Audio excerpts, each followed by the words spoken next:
Good morning students.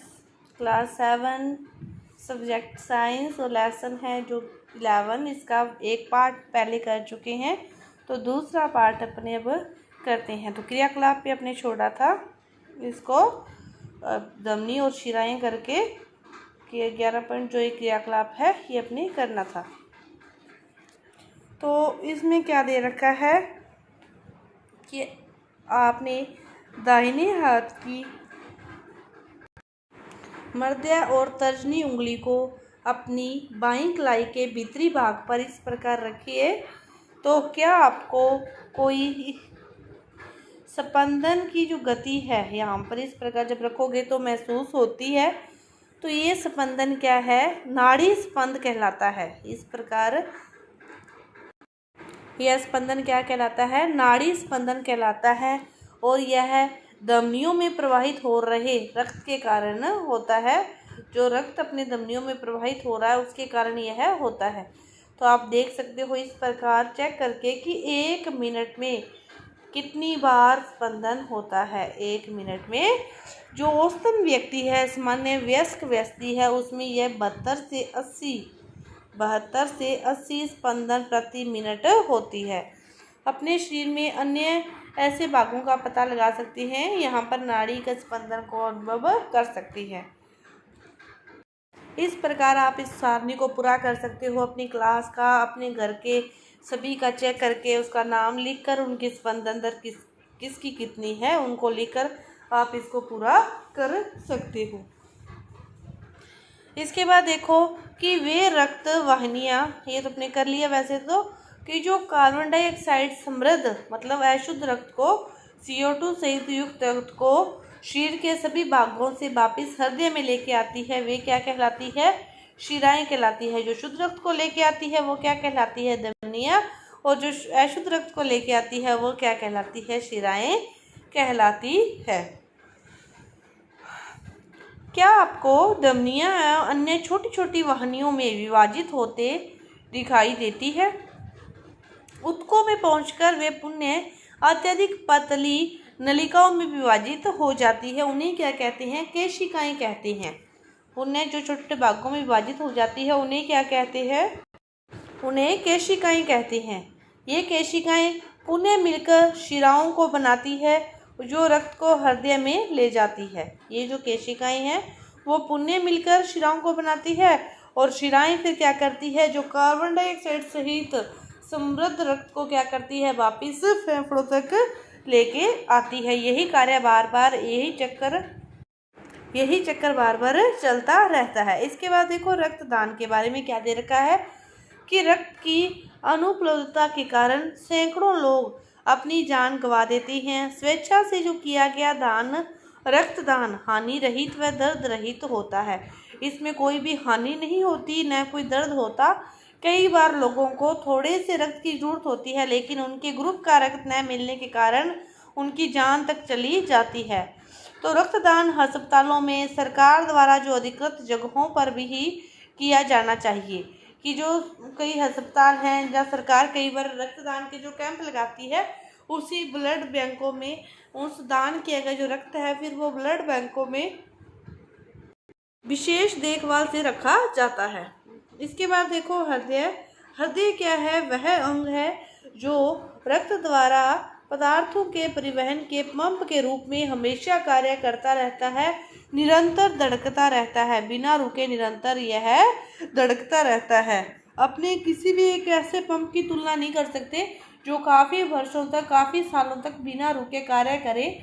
ये क्या है? असंभव है। तो लेकिन जो हमारा हृदय है वो जीवन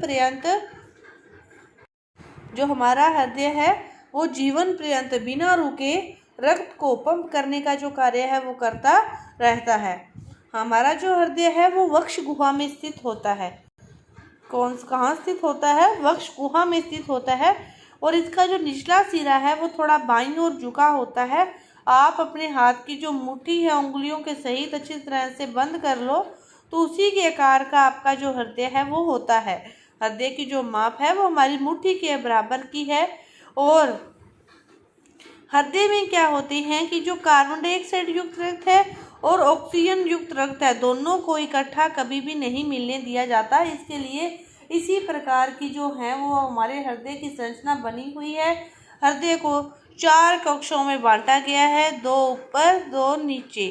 तो ऊपर वाली जैसे आलिंद, तो नीचे वाली जैसे नील्य, तो इसी प्रकार इसको बांटा गया है। और अशुद्ध व शुद्ध रक्त को कभी भी मिलने नहीं दिया जाता।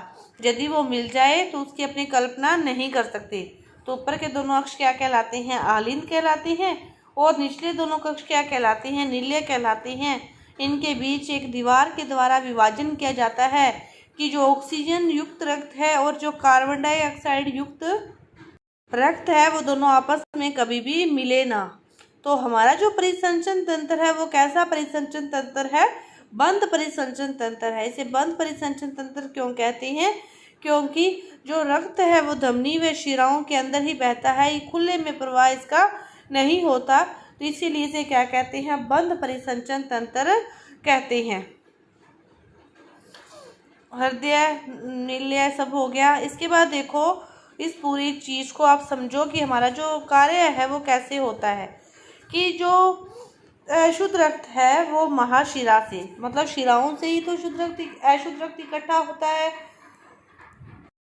जो अशुद्ध रक्त है वो महाशिरा से क्या होता है? दाएं आलिंद में इकट्ठा हो जाता है। आलिंद में जब सारा रक्त इकट्ठा हो जाता है तो उसके प्रेशर से ये वाली जो बीच का विभाजन चीज़ है ये खुल जाती है।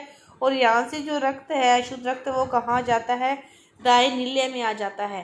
दाएं नील्य में जैसे ही रक्त को आता है तो यहाँ पे संकुचन होता है।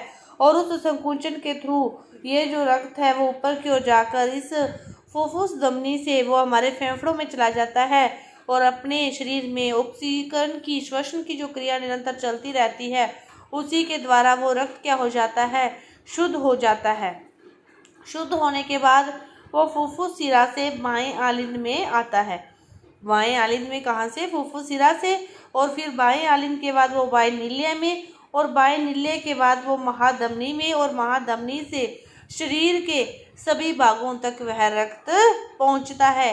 इस पूरे चक्कर के दौरान जो हृदय के संपर्क में हमारा रक्त 2 बार आता है, एक बार अशुद्ध रक्त, एक बार शुद्ध रक्त। यही जो चक्कर है निरंतर चलता रहता है। यही जो क्रिया है वो निरंतर चलती रहती है। और जो हमारा हृदय है वो उसको जो इस रक्त को वो क्या करता रहता है? संकुचित करके शुद्ध अशुद्ध करता रहता है। इसके बाद देखो, हृदय स्पंद है। हृदय की जो कक्षीय भित्तियां हैं वो पेशियों की बनी होती है। और ये पेशियां क्या होती है? लयबद्ध रूप से संकोचन और विश्रांति करती है। कभी विसंकोचन और कभी प्रसार होता है। तो ये प्रक्रिया चलती रहती है। तो इस प्रक्रिया को जो हृदय स्पंदन है, जो धड़कन है, वो चिकित्सक है वो किसी एक यंत्र से इसको मापते हैं। उस यंत्र का नाम क्या है? स्टेथोस्कोप। उस यंत्र का नाम क्या है? स्टेथोस्कोप। हृदय की धड़कन मापने वाले यंत्र का उपयोग जिसका करते हैं उसे क्या कहते हैं? स्टेथोस्कोप कहते हैं। आगे आपके जो क्रियाकलाप दे रखा है 11.2, इसमें स्टेथोस्कोप कैसे बनाया जाता है, उसका क्या प्रक्रिया है, आप कैसे उसको महसूस कर सकते हो इस नली, और ये आपको इसके बारे में बताया गया है। तो आप, ये सारणी है कि आप अपनी कक्षा में इसको पूरा कर सकते हो। बच्चे का नाम लिख के, विश्राम के समय उसकी दर कितनी है, दौड़कर आता है उस समय उसकी दर कितनी है। तो ये सारणी है। इसके बाद जो आगे का जो भाग है वो अपने अगली वीडियो में करेंगे। धन्यवाद।